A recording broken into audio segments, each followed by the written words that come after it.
There we go. The recording is on. All right, so welcome to tonight's DevOps Vancouver Meetup, which promises a really interesting and interactive session. Today, we are pleased to have Federico Fregosi with us, who is VP of Engineering. To begin, I would like to quickly reiterate the core definition of DevOps by my colleague Donovan Brown. He says DevOps is a union of people, process, and products to enable continuous delivery of value to our end users. It is important that we remain focused on delighted end users, using process and products to perform repetitive and mind-numbing tasks with a laser focus on and an obligation to continuously improve the quality of our products. Therefore, the sentence, and I quote, "In reality, most container platforms are not feature complete. So the move comes with a series of external concerns that can make it problematic." End quote. In Federico's session outline caught my attention, and I'm now really intrigued about this session. So Martin, can I hand over the virtual microphone for your housekeeping and introduction of tonight's speaker? Awesome. Thank you, Willie. And before we begin with our main attraction, a few housekeeping notes. This session is being recorded and will be shared on our Meetup YouTube channel in a month's time. Please mute your microphones when not talking. Remember, we will need your feedback to improve the Meetup and your ideas for future sessions.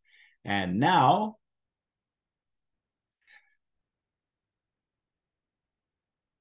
for our main attraction, Federico Fregosi is an experienced engineering leader with a strong interest in distributed, highly scalable, and cloud-based systems. Currently at Contino as VP of Engineering, where he oversees a team of 250 plus highly talented and intelligent engineers through thought-provoking technical engineering from a range of disciplines and backgrounds.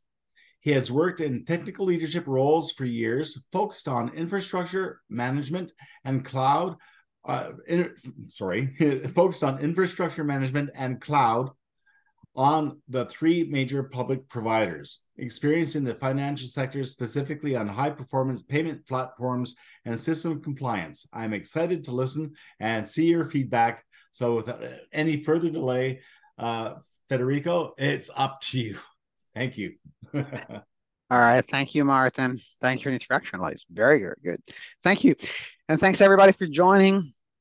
I'm just going to share my screen, take over the screen sharing by clicking this magical button on Zoom. You have here, you should be able to see my screen.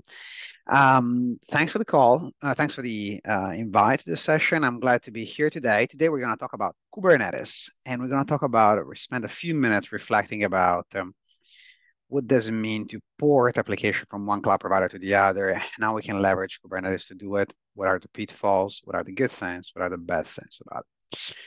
Before I do that, before we jump into the talk, however, I want to spend a minute by telling you a thing. I want to tell you that this session is meant to be an interactive session. So I have 5 slides, number 5 slides in the talk, and those slides are quiz. There are some questions for you. So we can do this in 2 ways. We can do this in a way in which nobody says anything when I get to the slides with the question, and it will be some very awkward silence. Or you can, give me some of your ideas back. You can try to answer some of the questions. The questions are very easy, very straightforward. And it's all about getting a bit of learning as well with the questions. We'll get to it in a moment. But so, jumping into it. So what is my background? What is my experience? As Martin said, I work at Contino. Contino is a global DevOps and cloud transformation company. We're a consulting firm based in London in the UK.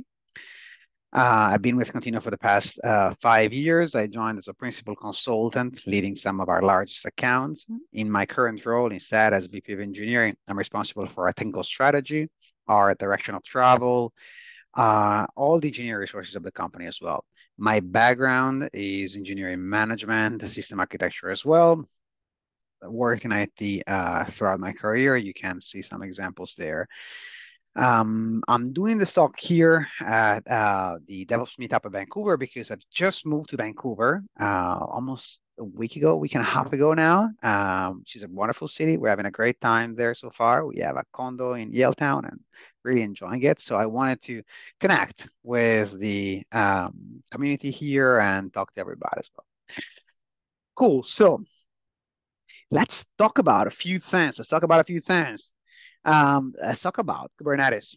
So if you're thinking about Kubernetes, one thing I want to draw your attention to is the fact that Kubernetes, despite perhaps some of the more marketing aware terms and more the marketing about it, Kubernetes is a relatively old technology.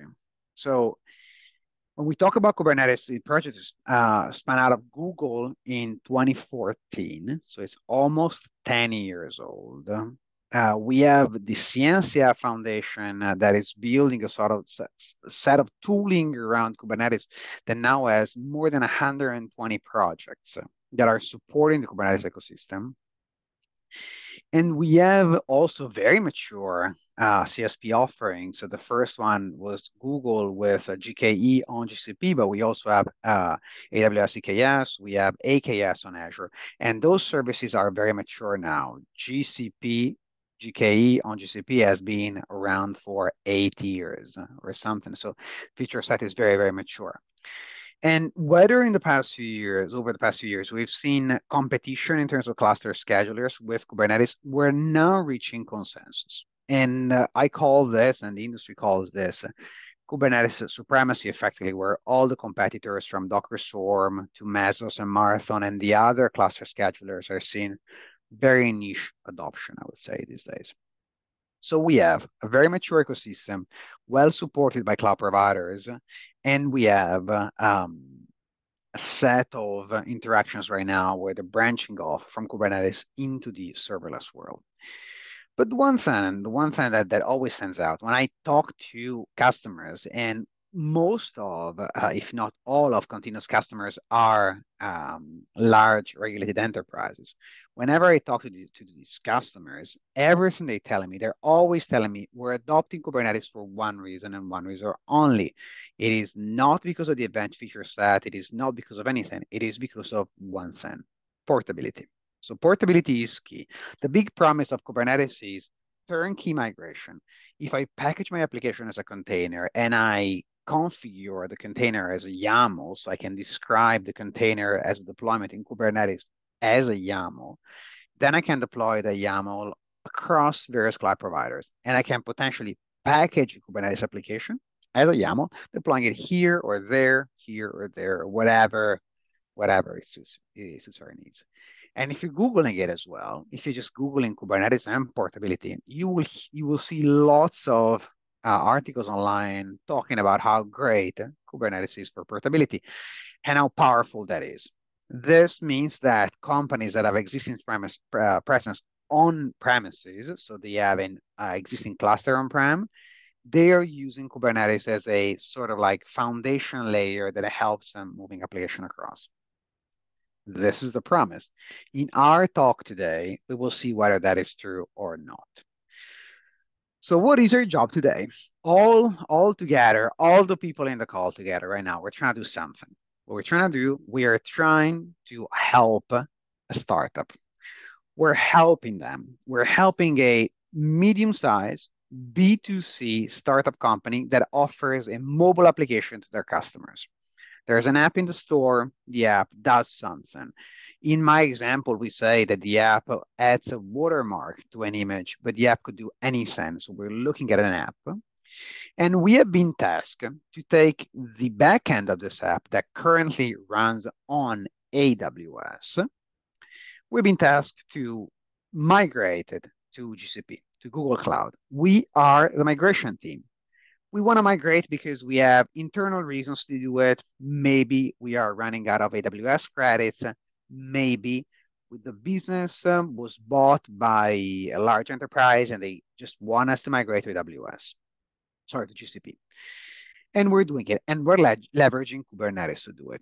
We want to see if it's true or not, if the big promise is true or not. So few things though. few fundamental things. Number one, on GCP, we have a landing zone that has been built already. So the GCP foundations exist already. There's no need to configure or build IAM or storage or do anything. Like everything exists already. We have GKE, the Kubernetes engine running on GCP. We can just move the applications. And also we can stop the world. So we can turn off AWS completely. And we can turn on GCP. There's nothing we have to do in terms of traffic shifting. There's no magic. There's no anything there. We're also operating a fairly modern tech stack, and we don't worry about anything network related. So the key takeaway is this is an easy technical migration of a modern containerized application from AWS EKS into GCP. One thing we have to keep in mind, though, that we will not shy away from is knowing that we are operating in a company as a team. So we're not operating as effectively pure technical moving. We're thinking about also our users. We're thinking about our developers in the company that need to be able to keep on developing and deploying source code on GCP as well with the newest version of the application. We're thinking about our security team that needs to be satisfied with our compliance status of the application.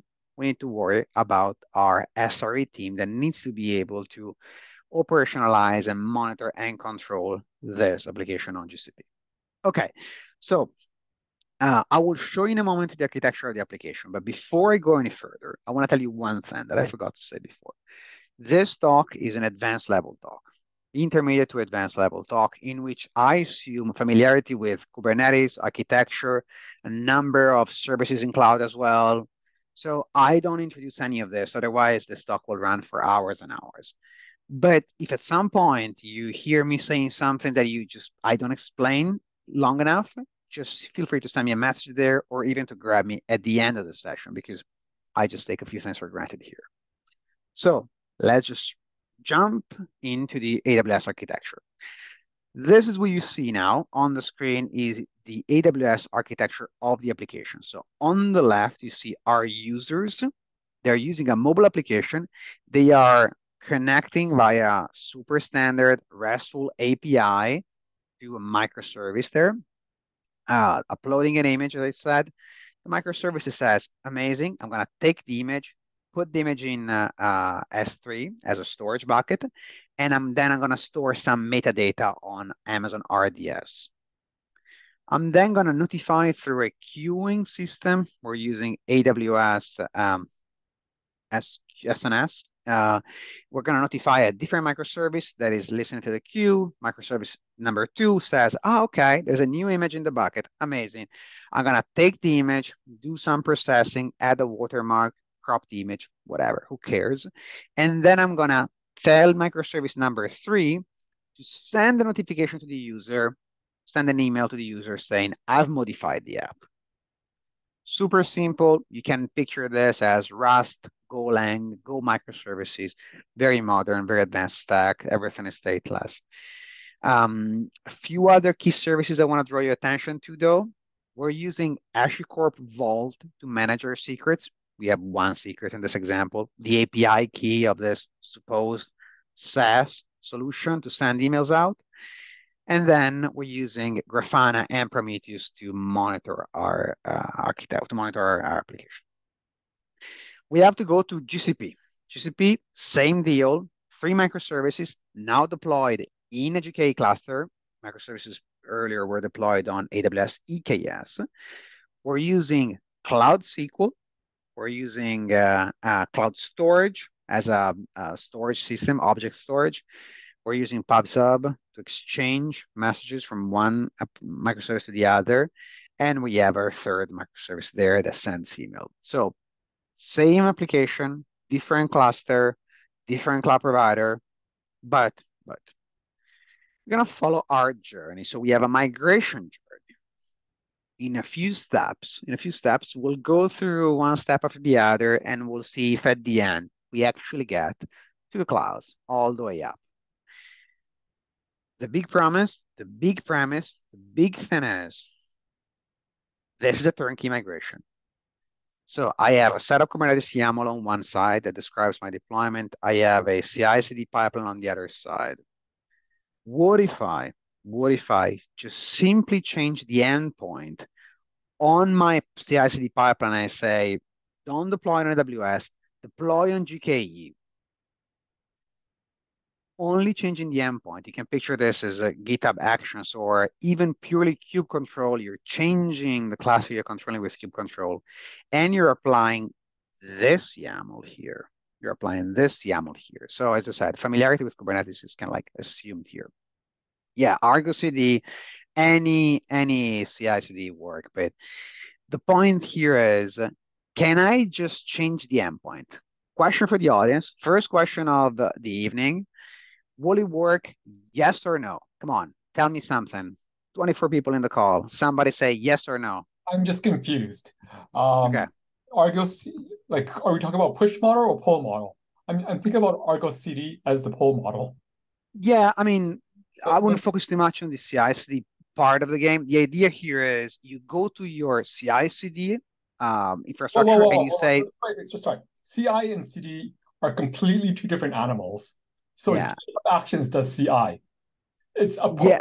push. Now, okay, but it's just part of the tooling here. So you can imagine that. Forget about GitHub Actions. You can imagine Jenkins there.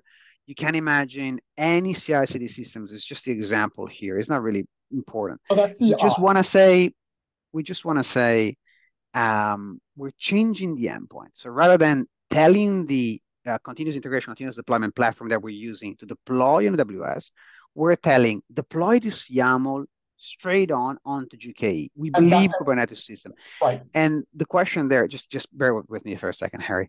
And the question there is, will it work or not? Maybe even just sending a message in the chat. Do you think it will work or not work? I wouldn't even try it. Okay, fair enough. That's a good point. And Minnie is making there. The image seems to be AWS specific. So the actual answer to this is no, it doesn't work because the image is pointing to AWS. Fair enough, but the image is not containerized. It's not contained within Kubernetes. So the image is stored on AWS ECR. Good point. So if I want to migrate to GCP, the first problem that I face is the fact that my GKE cluster, if I deploy this YAML, needs to pull images from ECR. Now, can it work or can it not work? Let's see. We have three options, in fact. Min got the point right. Three options, in fact.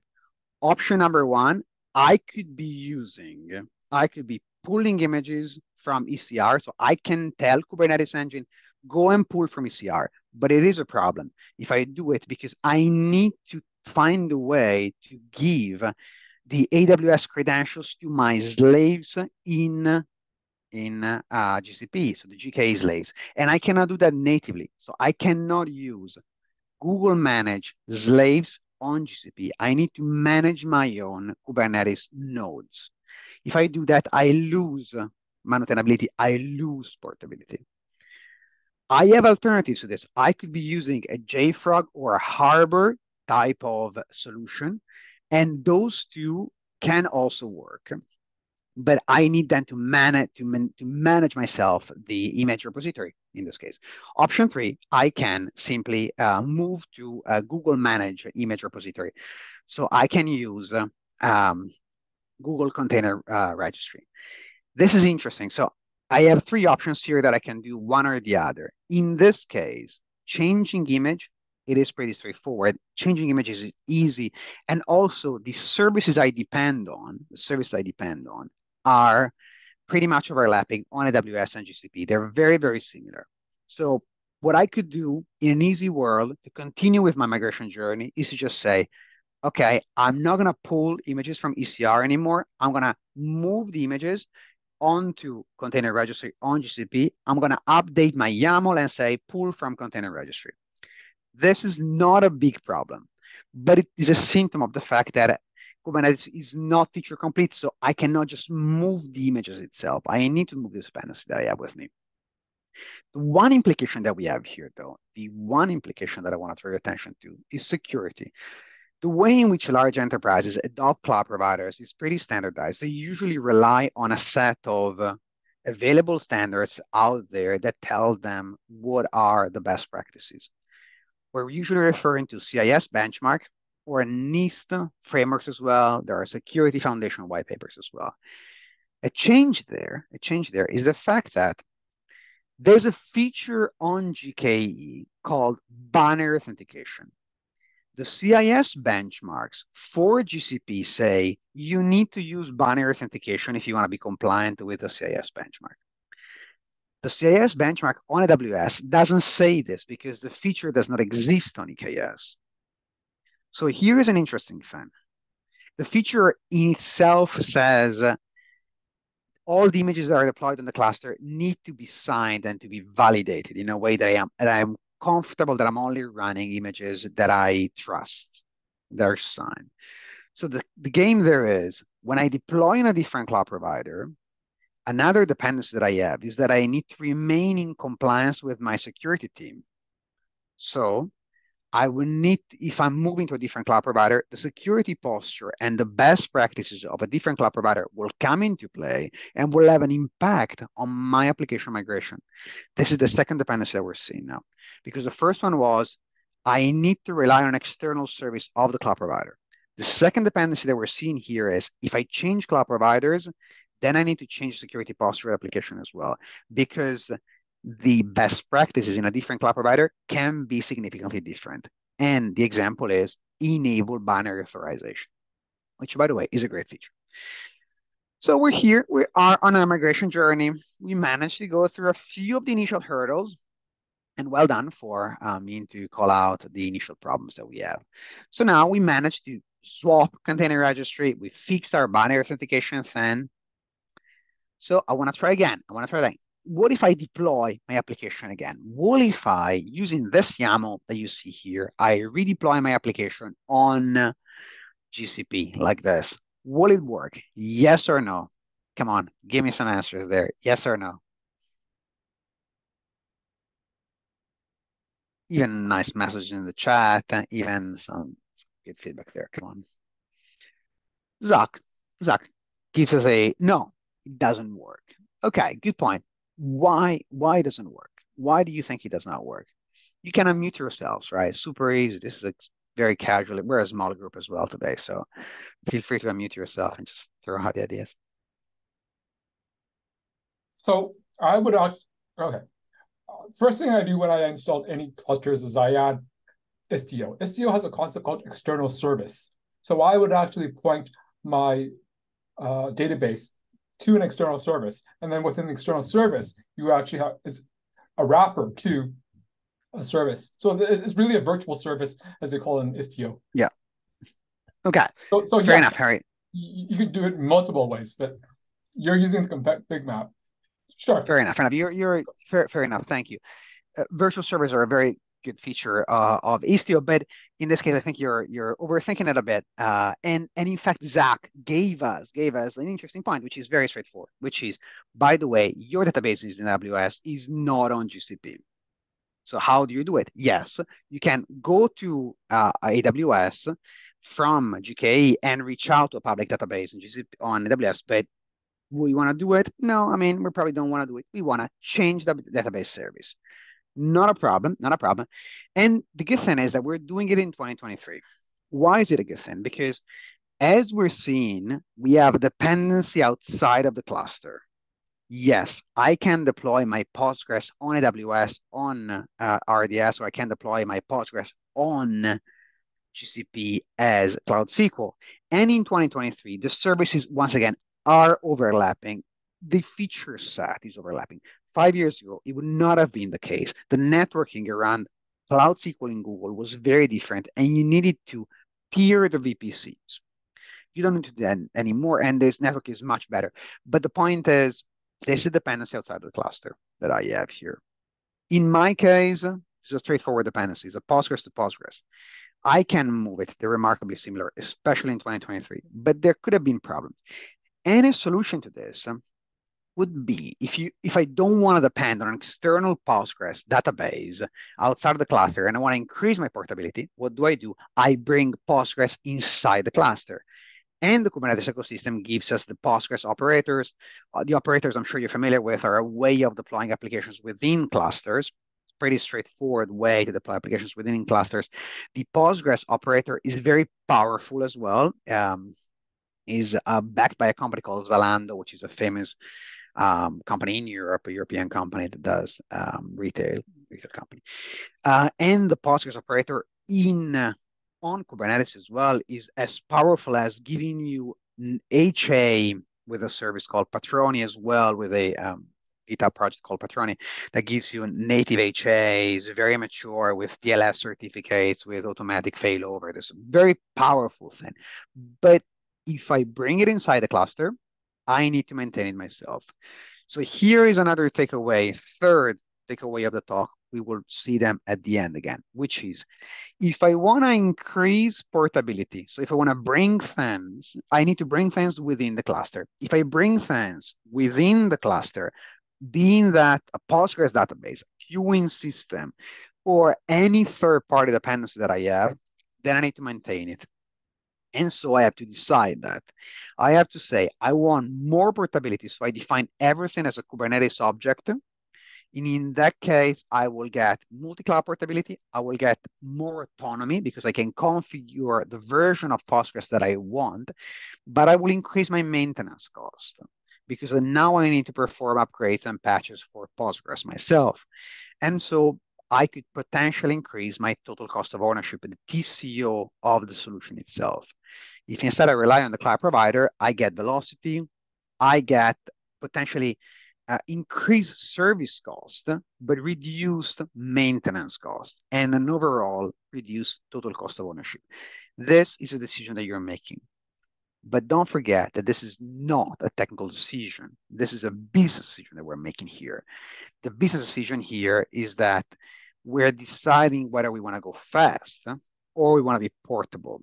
And this is in itself is a crux of the issue. This is the takeaway. The takeaway is if you want to increase portability within Kubernetes cluster, you have to pay a price. The price is you're not as fast as if you were not portable.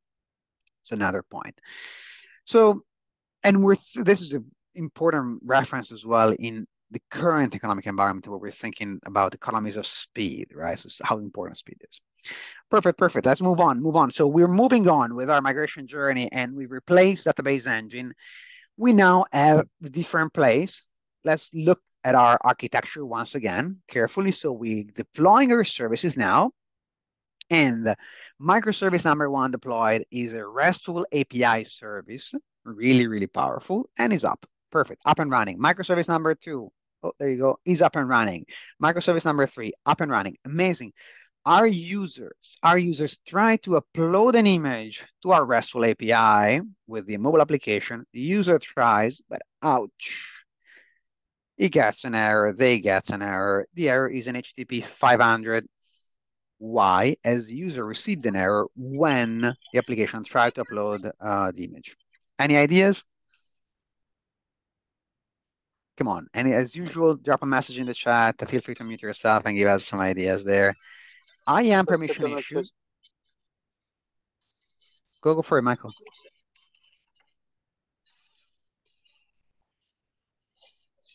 We can't hear you, Michael, but if you want to go ahead, go for it. Permissions, exactly. Permission problem. So permission in which sense? Permission for what? What is the permission? Who's asking? What can I do? Who is getting the failure there? So, so that is a good point, but we'll get to the CSI and the cloud storage in a moment. The storage point is right. So the permission point, but who doesn't have permission? So the problem clearly is I've swapped S3 for cloud storage, another dependency outside the cluster.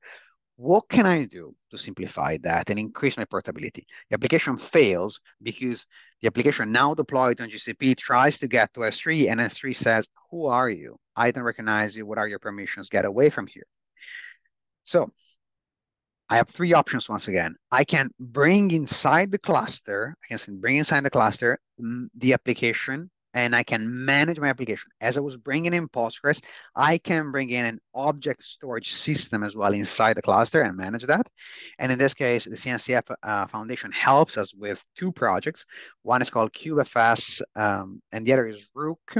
Rook is a SAP cluster. KubeFS, a kube file system, is a distributed file system that is designed to natively support large scale container platforms, of course. And I can do that, but I still have to maintain it and maintain it myself. KubeFS is very powerful. KubeFS provides an S3 compatible object storage interface, which means that I can tell my application, listen, SDK of the application, the S3 endpoint is not on AWS anymore, but the S3 endpoint is now local. So the application using the same SDK, no change in the source code of the application, can go onto KubeFS directly and talk with the application inside the cluster. But I have to maintain it. Option 2, I can keep object storage in S3. I can do that. So I can go to and fetch images from S3. But, as we know, we said I want to turn off AWS in my case. There's potentially be a cost connected to that as well if I have egress data cost outside the cluster. Option number 3, I can move to Google Cloud Storage, which is a bucket in GCP. And I can do that with or without compatibility mode. I can do that. These are the 3 options that I have. Or I have another option as well, which is the container storage interface, which I think somebody mentioned there. So the container storage interface is a feature that Kubernetes has and has been part of Kubernetes for a while. The way in which it works is actually pretty interesting. The idea here is that I'm swapping the dependency of an application from an S3, from a bucket into a folder. And I'm swapping this by using a persistent volume in Kubernetes that gets mounted inside the cluster, inside the application. Let's see how it works in a minute. So the idea here is in detail that whether before the application would make an HTTP call and upload an image, put or fetch an image from S3, get the image from S3. Now I do something else. The application writes on local storage, writes in a folder local to the container, and then behind the scene, the folder is mounted outside the application, and Kubernetes takes care of this mounting. This can be done with S3, or option 2, I can swap S3 behind the scenes with cloud storage using Kubernetes configuration, so transparent to the application, and I can then move applications across. So I increase portability by doing this because I can now migrate the application onto GCP without changing anything. The application was writing before on a folder, is writing on a folder now, but now behind the scenes, I can tell Kubernetes, mount that folder into a bucket on AWS or a bucket on GCP. It's a very powerful feature that increases portability with problems or dependencies. It's a problem that is traditional to all of this world we're using. This is a fuse file system effectively. What is the problem? The problem is that there is a significant difference between block storage on one hand and object storage on the other, block on the folder, object on the cloud provider on S3, and the semantics that we're using, this is called POSIX compliance, but the way in which we're storing files changes, and there are limitations because I have to use this significant shim. So for example, if your application needs to give permissions to a file to read or write local permissions, these are not mapped onto permissions on AWS, the S3 bucket by the driver, which doesn't really do this. Or for example, current limitations right now are directories cannot have more than 1,000 files and then renaming 1,000 files. There are some limitations around this logic here. They're inheriting the way in which we're doing this. There are the container interface on the left is part of Kubernetes. It's a GA feature that has been there for a while, and it works. depending on your use case, depending how heavy is your use of the cloud provider, I would guess. But it's an option that you have. And if you're doing this, your application is more portable as a result. Don't forget that there are also competitors to this dynamic where you have data stream as well, which is a very mature AI and data foundation project that allows you to do the same thing using a different driver. So in our case, for our example, our simple example, we're just going to say, whatever, we're moving to Google Container Storage in a simple way. Perhaps we're using the storage transfer service that Zach has mentioned in the comments. So we're using a service that automatically moves the data across from AWS to GCP. Moving data to GCP, also the good thing about this is the fact that whenever I'm using a service on the cloud provider, I have to authenticate I have to do machine authentication. The workload itself need to authenticate against the cloud provider. And the way in which both AWS, EKS, and GCP, GKE authenticate against services within the cluster is exactly the same. So they're using service accounts. Create a service account, create the permissions, annotate the workloads, saying this is the way in which you're doing it, which is a good thing because it means you can easily move across as well just by changing a few things. The only implication of our choice of moving from AWS onto GCP is the fact that we have to touch the application source code. This is a simple Golang example. You don't need to worry too much about the source code.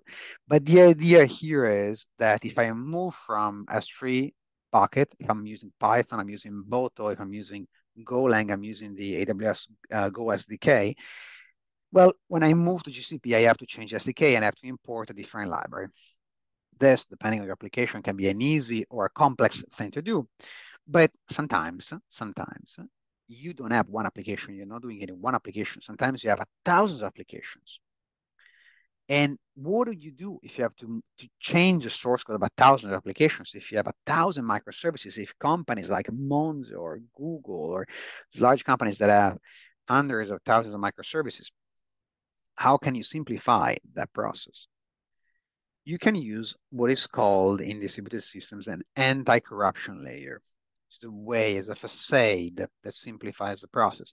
Let's see how it works. Day one, the current design is application going directly to the storage domain. But if you were to introduce a facade, or what is called in a more fancier way, anti-corruption layer, well, in that case, you would have the application going to the layer that then goes to storage domain. So the application doesn't know that it's talking to S3. It knows only that it's talking to a HTTP endpoint, if you want. And then you can have the same application be talking to the anti-corruption layer in a way that if you're swapping S3 with a different cloud, with different storage system, or even another dependency, you can just move the anti-corruption layer, change the anti-corruption layer, and the application does not need to be changed across 1,000 microservices. You're changing one place. If you're thinking about portability of your applications, you can embed this distributed systems pattern from day one and simplify a potential future move of the application, but you have to pay a prices. Okay. So keep it dynamic, keep it going, keep it magical. We have done 1, 2, 3 things. We're now at thing number four. So the question that I have for you, now is a bit of a different question. We said microservice number one sends a message on a queuing system on SNS, on AWS, and microservice number two listens to the queue system on SNS. Now, can I change my YAML here on Kubernetes from SNS onto PubSub? So can I just change the queue endpoint of a YAML configuration? Can I do it or can I not do it? Yes or no? Come on, ideas.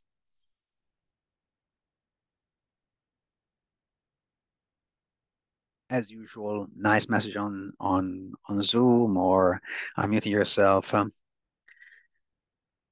Kafka, yeah, Kafka is valid option, but in this case, it's just about if I swap one or the other.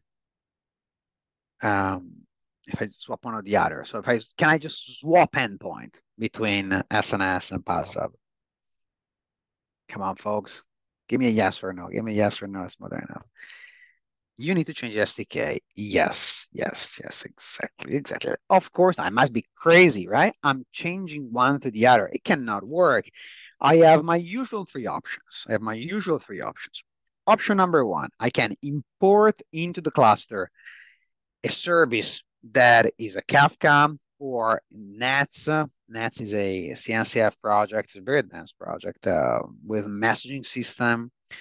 I can keep messaging on AWS, but then I have to move across. There's a latency implication, not as big, but there could be a performance implication, there could be a cost implication, or I can move messaging to GCP.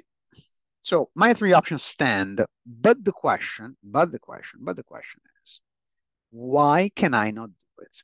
This is the question we gotta ask ourselves. Why can I not do it? Why do I have to change SDK? Right? Because and changing SDK, I'm sure all those of you that have been developing source code over the years will know that changing a dependency like S3 is not as heavy, but changing a dependency like your queuing system in a microservice is a heavier change because you have to change so many things as well. So we have a heavier dependency here. Why can I not change it? Because in reality, if you think about this, we are making a cursory use of a distributed systems pattern called queuing or queue system that has been in the industry for 20, 30, 40 years. Queuing system existed in the 80s with TIBCO, with IBM queue systems, with enterprise service buses, very, very old things. And in this case, there's nothing new about this. We are not making any use of any of the advanced features of, there's no DLQ logic. There's no complex topic redistribution logic on Kafka. We're not using KSQL on Kafka. We're not using anything fancy about SNS. We're not converting anything into anything else. There's no event bridge. This is just about the fundamental problem of sending a message from one microservice into the other. So why is it a problem in 2023? Why can I not just change it? The answer to this is complex, I suspect. I'm sure there's some commercial implications in the game as well, but there's a solution. The solution is a CNCF project called Dapper. Dapper description is a bit complex, as you can see it here as well. Dapper is a CNCF project backed by the Microsoft that was released in 2019. So now 4 years ago, well, October, so almost 4 years ago. Is an open source runtime that allows to support cloud native and serverless computing applications and allows them to move them across. How does it work? As usual, we'll go step by step because it's a very simple thing. So Dapper says, deploy the Dapper as a sidecar container next to the app as part of the same pod. And then whenever the app wants to talk to Dapper, the app just needs to make an HTTP call to localhost, and Dapper sidecar container will respond. It's a standard pattern on Kubernetes. What is cool about Dapper is the fact that Dapper can mediate access to external third parties in a way in which similar to our anti-corruption layer.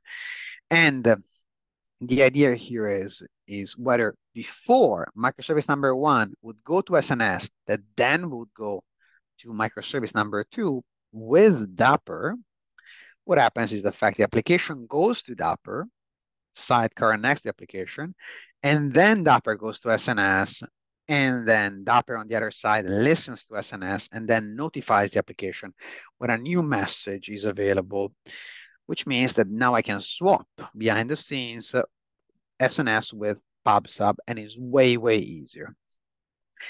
The cool thing about it, the cool implication about this, which is, if you want, our fourth takeaway of the situation, is the fact that Dapper is not configured in code.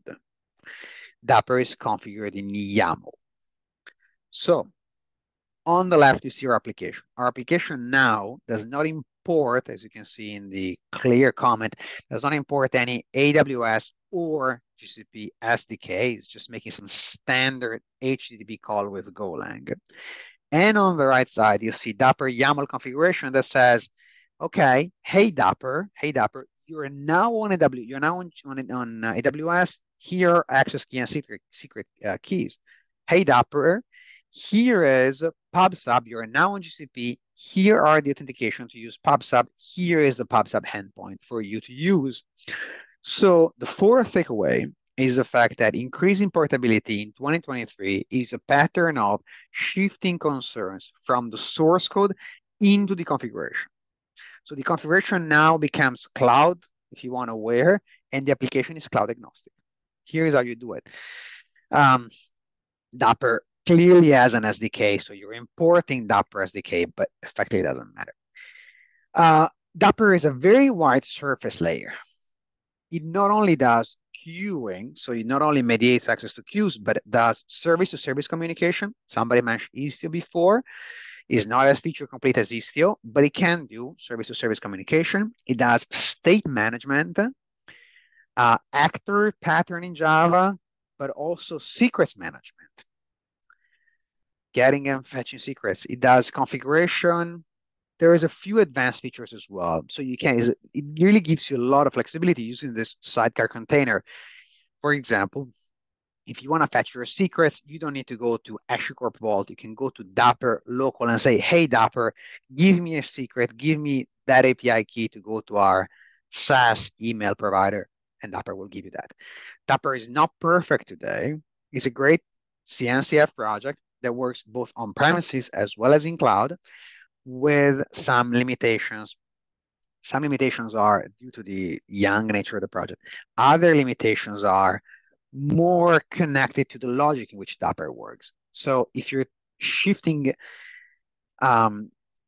concerns into the configuration, it means that Dapper can be not as flexible as your app. The example is if you're doing any complex logic within your app in which the app is not just simply listening to a queue when the application starts, but your app, for example, does complex queue management and dynamically subscribes to different queues. Well, Dapper doesn't know anything about this, so it will not be able to do it. But for basic use cases, this is a cool thing.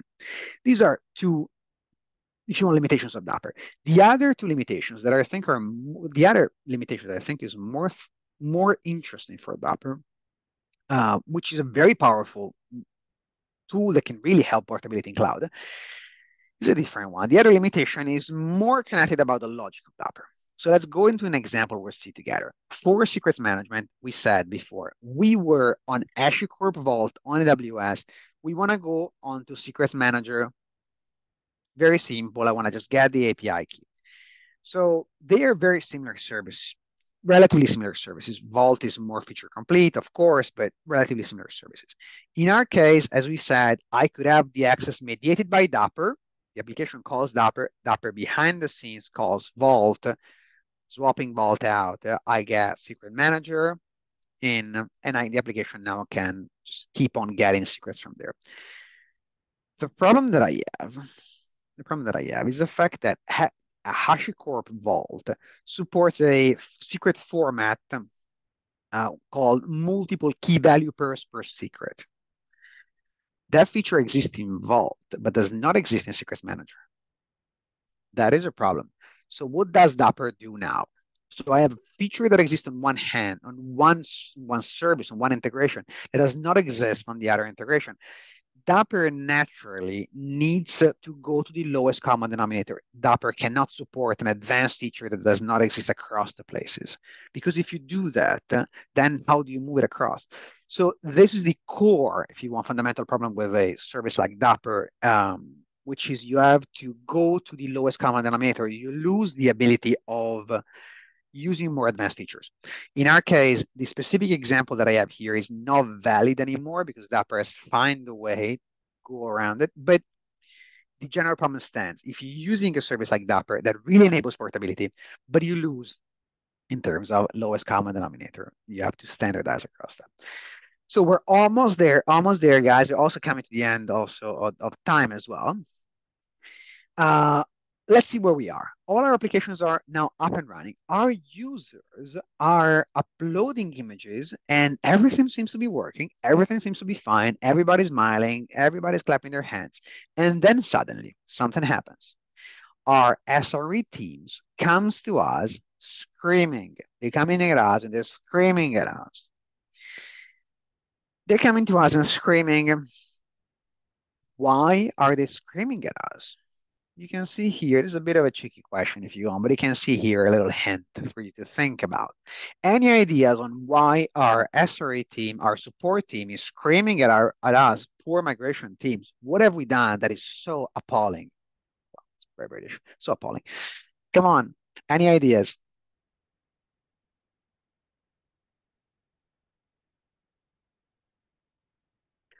Sorry, somebody said resources not enough, so it's a capacity problem. Good point. Broken monitoring. Good point, but we have monitoring a bit later in the game. I'm going to give you another sort of like observability is part of the issue. I'm going to give you a bit of a hint. So I have Terraform on a garbage can. Why do I have Terraform on a garbage can? See, I've done this talk at multiple conferences. I have this joke there, but like nobody ever shows this. So this tells me my joke is really bad. The reason. So if anybody wants to write down something, otherwise I'll tell you. So the game here is we have Terraform on a garbage can because we haven't used Terraform. Our SRE team is coming to us and saying, what about infrastructure as code, you migration people? What is wrong with you? We have had infra as code for a number of years. You created everything using the console, as you can see there. And we're like, yeah, but we're Kubernetes people. We don't know about all the Terraform. We don't want to worry about Terraform. But Terraform is a significant concern. If I have all my infrastructure described in Terraform and I'm migrating to different cloud provider, then I need to redo all the all the infra code. Almost everything needs to be redone. Is there not a better way? And there is. So Crossplane is a CNCF project. Very interesting project. Let's see how it works together. So Crossplane uses Kubernetes controllers. So you deploy Crossplane inside your cluster, and then you communicate with Crossplane using declarative infrastructure, declarative messages. So you write a YAML, you deploy the YAML on the cluster, and deploying the YAML on the cluster, that means that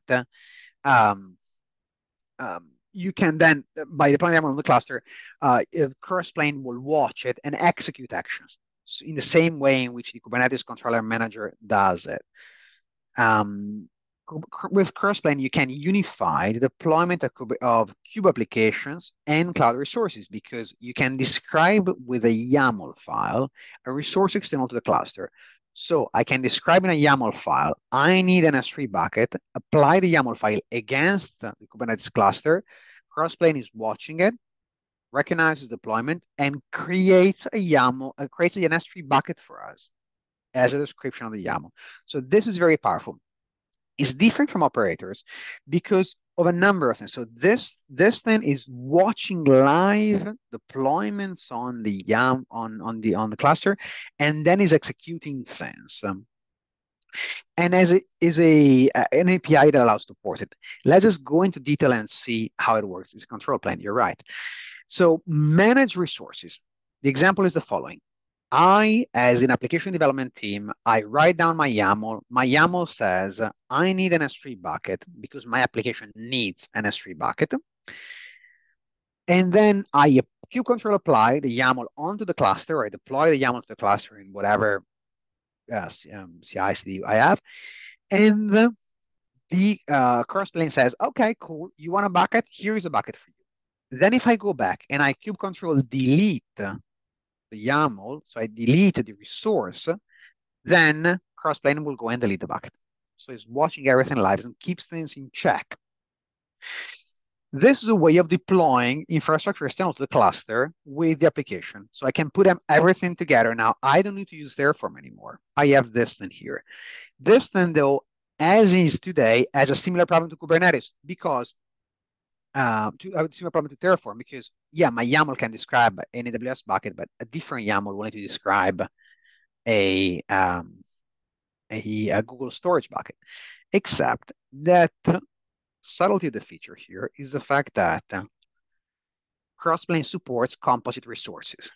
So As an application team, I don't say, give me an RDS database. I say, give me a PostgreSQL instance.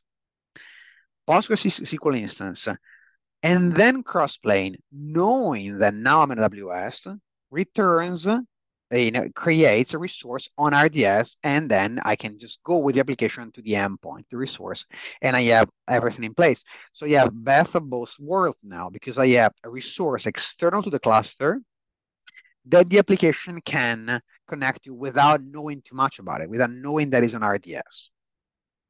It's a very powerful feature, and it really works well when you have a platform team, because the application team can just issue a claim for, you can see in the image here, can issue a claim for an S3 bucket. And the operations team, instead, behind the scenes, can configure Crossplane to say, you're now in AWS, give them an S3 bucket, and you're on GCP, give them a Google Cloud Storage bucket. So I hope I was able to explain myself here in saying that this application, this CNCF project is really powerful in portability because it enables you to forget about infrastructure as code as we know it and Terraform resources and gives you a different way of doing it. It's another capability that you have in your portability journey to increase the portability of your applications. Perfect. So I know we're at 7 p.m. now, so we're almost coming to time, but give me five minutes more and we'll get to the end of the talk. Don't worry about it. So we are on a migration journey. We're almost there, almost to the end, almost to the end. All our applications are up now. All our all our SRE team is happy, InfoSec team is happy, mobile application team is happy. The question that I have for you is, will it work now? Will our applications work? Is everybody really happy, or is there a problem?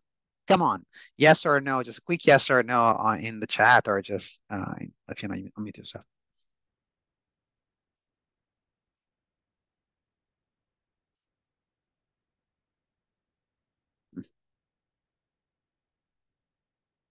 One. And it depends, but throw it. Okay, live migration, fair point, but we're just ignoring it for it. So I'm going to give you the good news. I'm going to give you the good news here, folks. Everything works beautifully. Everything is up and running. Everybody's good.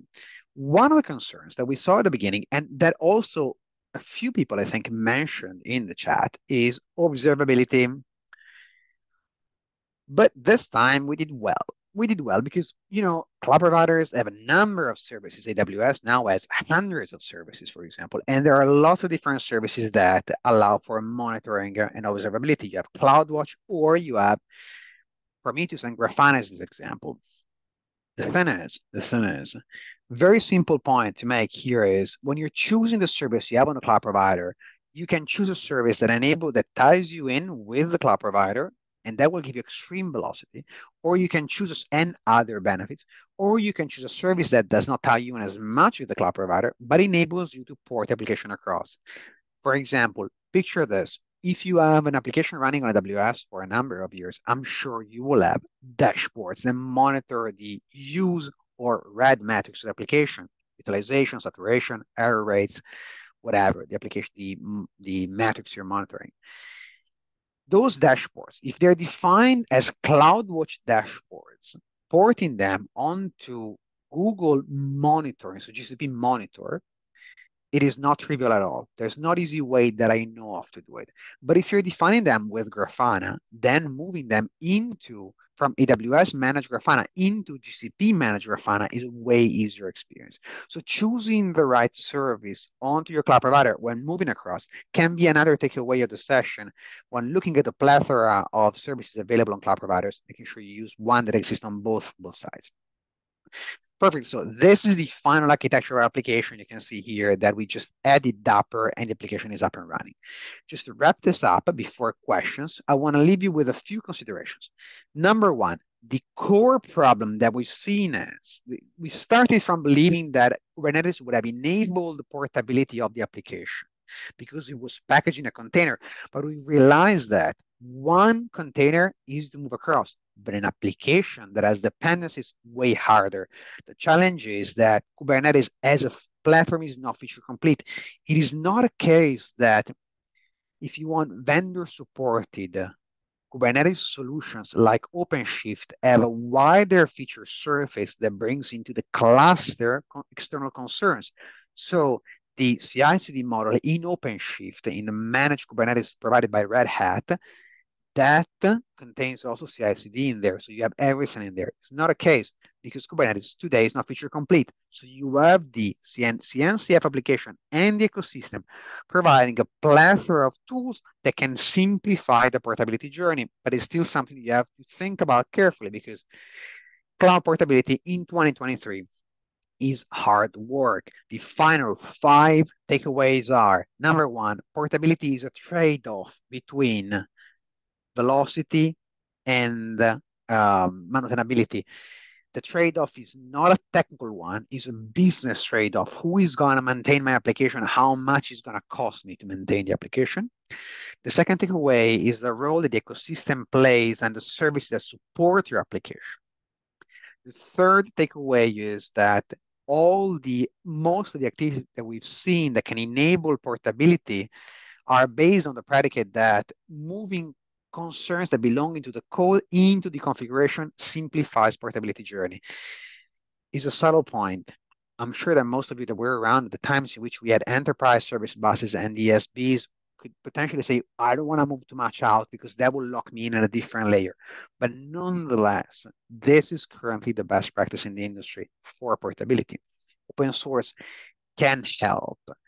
And choosing the right service as well on a cloud provider can help. This was my talk. I've overrun by only 5 or 6 minutes. So I want to thank you all for coming to my talk today. I think that Martin and Willie can tell me if we have time for questions or not. I think questions would be awesome, Federico. I actually have one, and it just sort of, I don't know if it's the elephant in the room or what have you, but does Azure fall in the same paradigm? Because you didn't speak to Azure as a platform and migrating to Azure and from Azure. So I'm just wondering if that is follows exactly the same paradigm and tools. It's a very similar pattern. So Azure is not that different from it's the same thing. I just want to simplify, and so I ended up choosing AWS or right. A bit Okay, of so random. it's just your focus point. Yeah. Yeah, it's just my focus point to talk. But one thing I would say, if you're looking at the 3 cloud providers, AWS, Azure, and GCP, it is quite clear and obvious to everybody that GCP core positioning really is to be multi-cloud. So the Anthos project on GCP and GCP, lots of the features that have been announced over the past 2 years are features that enable people to not only move workloads across, but simplify the way in which we're managing workloads across different cloud providers. So in this case, GCP, by nature of not being the dominant player in the space, is really focused on this, and that can help migration outside of Kubernetes in general cloud ecosystem. Excellent. Okay, thank you. Thank you very much. Please, anyone else that has questions, come off mic and fire away.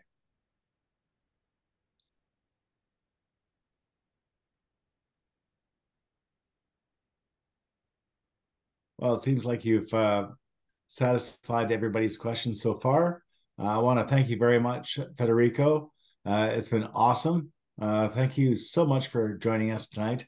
And I think that is it, unless there's any further questions or comments. Willie?